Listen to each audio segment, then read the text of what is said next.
খেলার কথা ছিল তারও, বাগড়াতে বসেছে ইনজুরি। লিওনেল মেসি মাঠে ছিলেন না, দলের সঙ্গে যেন ছিলেন। বুয়েনোস আইরেসে ব্রাজিলের বিপক্ষে আর্জেন্টিনার তাণ্ডব দেখিয়েছেন, সেটি নিয়ে উচ্ছ্বাসও প্রকাশ করেছেন।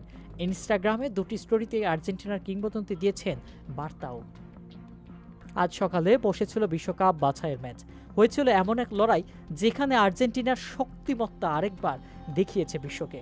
বুধবার লিওনেল স্কলিন দল জিতেছে 4-1 গোলের বড় ব্যবধানে।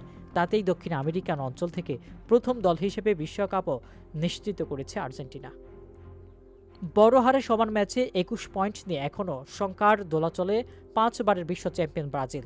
ভোরে বিশ্বকাপে যাবার সুখবর নিয়ে নেমেছিল আর্জেন্টিনা, পরে মাঠে দেখিয়েছে দাপট।